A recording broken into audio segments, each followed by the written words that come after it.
రక్తంలో కడగబడితేనే, క్రొత్తగా జన్మిస్తేనే, హృదయాన్ని మారుస్తేనే, హృదయములో ఆనందం ఉంటేనే, నీవు ధైర్యంగా ఉంటేనే దేవుని రాజ్యములో ప్రవేశించగలుగుతావు.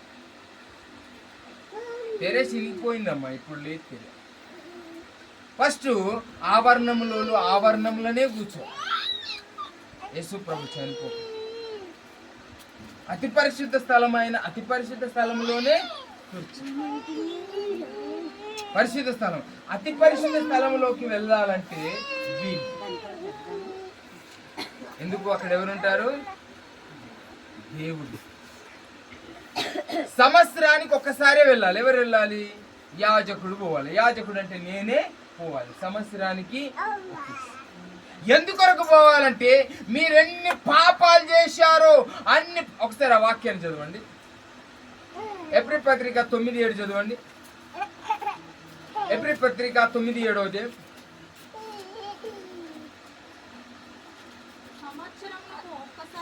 సంవత్సరమునకి ఒక్కసారి మాత్రమే ప్రధాన యాజకుడు ఒక్కడే రక్తము చేత పట్టుకొని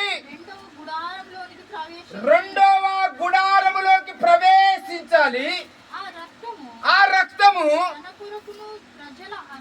తన కొరకును ప్రజల కొరకును అతడు అర్పించవలను. హల్లెలూయా. ఎందుకు పోవాలా?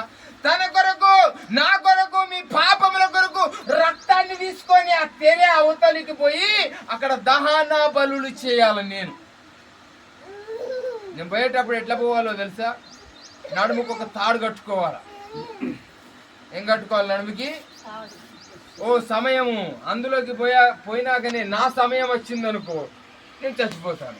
మళ్ళీ నేను దేవాలంటే మళ్ళొక్కరు పోవాలి కదా, పోవడం ఉండదు. ఆ తాడుతో జీతలకి గుంజుకోవాలి. పోయే వీలు లేదమ్మా. ఒకేసారి అంత భయంకరమైన పరిస్థితిలో ఎప్పుడైతే యేసుక్రీస్తు చనిపోయాడో, యేసుక్రీస్తు చచ్చిపోయాడో, జీవము గల దేవుడు మరణించిన తర్వాత ఈ తెర చినిగిపోయింది.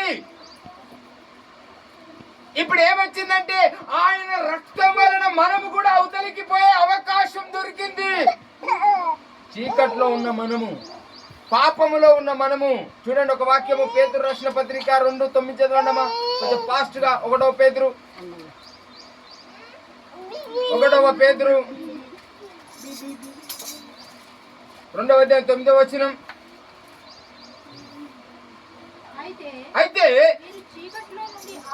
మీరు చీకట్లో నుండి ఆశ్చర్యకరమైన తన వెలుగులోనికి మిమ్మల్ని పిలిచిన దేవుని గుణాతిశయములని ప్రచురము చేయు నిమిత్తము వేర్పరచబడిన వంశమై రాజులైన యాజక సమూహములైన పరిశుద్ధ జనముగా దేవుని సంతైన ప్రజలుగా ఉన్నారు. హల్లెలూయా. చూసావా ఎక్కడున్నారు? ఫస్ట్ ఎడున్నాం మనం అందరము? చీకట్లో, పాపంలో ఉన్నాం. తెలుసా మనం ఎంత పాపం చేసామో? నాకు తెలిసి నా పాపం ఎంత ఉన్నదో. నేను అప్పుడు ఏడున్నానంటే చీకట్లో ఉన్నాను. యేసుక్రీస్తుని విశ్వాసకు ముందు, ఆయన కొరకు నాకు తెలియక ముందు నేను చీకట్లోనే జీవించాను. చీకటి బ్రతుకులోనే బ్రతికాను. అమాయకమైన బ్రతికాను. ఎవరు మెప్పులేని బ్రతికాను. ఎప్పుడైతే యేసుక్రీస్తు నన్ను పిలిచాడో అప్పుడు నేనేమైనంటే ఆశ్చర్యకరమైన వెలుగులోకి వచ్చాను. ఒక పాట ఉంది కదా, ఆశ్చర్యకరమైన నీ వెలుగులోనికి నన్ను పిలిచి వెలిగించితివే,